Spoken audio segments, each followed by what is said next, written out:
maintenant, Il ne faut Francis... pas toujours chercher la facilité. Ok. C'est vrai. Donc, on va faire les présentations. À ma gauche, Francis Feidler, qui a dirigé l'ICOB pendant... qui est pratiquement la personne qui a initié l'aventure de l'ICOB. Rappelez-moi, c'était en quelle année? C'était en 90 que j'ai commencé. En 90. Oui, oui. Et Et finalement, en 93, la finalisation, c'était la chose la moindre, la minimaliste, je dirais, et c'était sous forme d'une ASBL. On a créé donc une association d'art contemporain. c'est ça. Donc on peut dire que au départ, c'est une idée d'un artiste curateur qui a fait démarrer un projet qui aujourd'hui se pérennise. Donc on fête les 20 ans de l'ICOB et il y a une passation de pouvoir parce que M. Feidler termine son mandat et donc vous êtes la nouvelle directrice qui a pour objectif de continuer cette aventure. Et donc, on peut faire les présentations. Donc, vous êtes, madame? Continuer ou développer. Je suis Maïté Vissot. Vous êtes d'origine Je française? suis d'origine française, mais j'ai longuement travaillé et vécu en Allemagne. Donc pendant 15 ans, j'ai travaillé au Landesmuseum de Münster, j'ai travaillé avec Jan Hout à Erfurt, et ça fait 1 an et demi que je suis à Bruxelles. D'accord. Et donc, Francis Feidler, quels sont aujourd'hui les enjeux pour votre collaboratrice qui va prendre votre succession? Qu'est-ce que vous lui augurez comme futur? Moi, je crois que justement, je veux donner ça à quelqu'un qui a ses propres perspectives, qui développe une liberté d'expression aussi, de présentation que de fonctionnement dans un musée où un conseil d'administration est ouvert, tout ça, parce qu'ils sont habitués avec moi d'être toujours ouverts aux choses. Et donc, c'est ça le but, de faire, disons, un choix adéquat à nos artistes de notre époque, de nos générations. Si moi je dis que je suis 63 ans, voilà, il y a des artistes très intéressants qui sont à 25 ans, qui sont à 30 ans, et moi je ne les connais pas. D'ailleurs, je suis un petit peu immergé par l'administration. Quand on est trop longtemps dans un circuit, il y a trop de choses qui viennent sur toi. Et donc, il faut être plus libre. Hein. Ouais. Et je pense que c'est ça aussi. Et alors, vos objectifs immédiats, là, vous avez débuté une programmation qui démarre quand? Alors, ma première programmation va démarrer en novembre 2013, puisque le programme de l'ICOB est déjà en grande partie bouclé jusqu'à cette période. Et comme disait Francis, ce qui est important et ce que j'ai ressenti ici et que je veux continuer dans un certain sens, c'est pas continuer le programme de Francis qui est essentiel. Ce qui est important, c'est de continuer cette ouverture. Donc, à partir de novembre 2013, je vais faire vraiment... j'ai envie de faire une grosse exposition thématique qui soit comme une sorte de statement pour moi et qui montre aussi... Voilà, on est voilà, chaque espace d'art est aussi une subjectivité en un certain sens, et c'est ma subjectivité qui va s'exprimer à ce moment-là. Donc il n'est pas question d'une certaine manière de continuer le programme de Francis, mais de donner cette impulsion qui m'appartient et qui appartient aussi à la scène culturelle que je défends et que je représente d'une certaine manière. Et qu'est-ce que vous défendez dans les artistes d'aujourd'hui, par exemple? Ça, c'est une question piège, d'une certaine manière. Non, c'est un peu pour vous situer par rapport à votre... vos D'une goûts certaine personnels? manière, enfin, c'est assez, bon, si je puis le dire là, dans cette interview, c'est-à-dire que, bon, je suis française, mais finalement j'ai fait vraiment ma carrière en Allemagne, donc je suis beaucoup plus proche de la scène contemporaine allemande et aussi flamande, parce que j'ai beaucoup travaillé, enfin j'ai travaillé avec Anne Hout, travaillé avec Lisk, etc. Et j'ai découvert vraiment toute une nouvelle génération extrêmement dynamique qu'avec la scène française.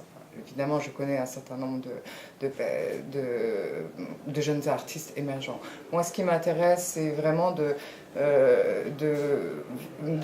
propulser une scène émergente. Si les artistes... alors, si je dois donner des noms, c'est très difficile parce qu'il y a beaucoup de gens qui m'intéressent. Mais sur la scène belge, par exemple, il y a des gens comme Benoît Plateus, dont j'apprécie énormément le travail, et qui font partie de cette jeune scène émergente. Adrien Tirciot, par exemple. Mais il y a aussi des gens comme Vincent Mézen. Bon, voilà, c'est déjà. D'accord. Donc là, on situe déjà. Willem Oui. Catrice, des gens comme ça. On situe déjà la vision. Donc c'est plutôt conceptuel que. Conceptuel. Enfin, moi, ce qui m'intéresse beaucoup, c'est la question de l'espace. C'est-à-dire comment l'espace aussi revendique une certaine identité. Une identité d'être dans un temps et un espace singulier. Et je trouve que l'identité culturelle s'exprime aujourd'hui dans la création contemporaine à travers la question de l'espace. Et c'est la première exposition, la grande exposition que je vais essayer de mettre en place à partir de novembre. Ça va être autour de cette question des espaces autres. Donc autour de cette mixité des espaces culturels et si voilà, autour de la question des hétérotopies chez Foucault. D'accord. Voilà. Hétérotopie chez Foucault, c'est-à-dire? Je pense qu'en Belgique, c'est quelque part, avec ces trois communautés qui sont ensemble liées, c'est quelque chose qui est palpable, qui est sensuel aussi, qui est véritablement travaillé dans les œuvres d'art contemporaine. Ok. Voilà. Bien. Je sais pas si je m'exprime suffisamment clairement. Okay. Mais ça, c'est tout un convolut à développer, évidemment, et qui va prendre forme bientôt. Tu avais une question Non, je veux dire, c'est toujours difficile de sortir des noms. Hein. Oui, voilà, et c'est un peu dommage. J'en ai oublié un certain nombre de personnes non, mais qui là, m'intéressent beaucoup. Vous avez mis l'accent sur l'espace, donc vous mettez l'accent aussi sur les arts vivants, donc sur le travail en développement dans l'espace. Oui, et c'est pour ça que moi, un élément qui est très important pour moi, c'est que je n'ai pas de médium. C'est peut-être là où on peut considérer que j'ai une perspective de l'art qui est conceptuelle, d'une certaine manière. Qu'est-ce qui manque à l'ICOB pour devenir un grand musée d'art contemporain, un grand centre d'art contemporain? Que vous voudriez, imaginons, si vous étiez visionnaire, qu'est-ce que vous changeriez dans cette structure Qu'est-ce qu'un grand centre d'art contemporain? Je vous pose la question. Qu'est-ce qu'un centre d'art contemporain aujourd'hui, dans le contexte... Est-ce qu'on voit le fait que voilà, il y a un certain nombre de visiteurs, etc., qu'il y a un certain nombre de grands noms qui viennent. Je pense que la liberté, justement, dans un centre qui est peut-être de taille moyenne et non pas un grand centre d'art contemporain, permet de faire des choses qui ont une signification beaucoup plus importante et plus profonde que d'être dans un grand lieu d'art contemporain. J'aimerais pas diriger un grand lieu d'art contemporain parce qu'il y a énormément de pressions qui sont politiques, économiques, etc., et médiatiques. Je pense que une des choses que je veux véritablement développer, et je pense que c'est simplement parce que c'est le moment actuellement dans le développement même de l'ICOB, c'est développer la communication et le réseau. C'est-à-dire les partenariats aussi avec les différents lieux qui sont à la frontière, parce que c'est une des choses qui est particulièrement motivante pour moi en tout cas, et qui correspond très fort à ma biographie, c'est-à-dire le fait d'être à la frontière d'être un condensé d'Europe.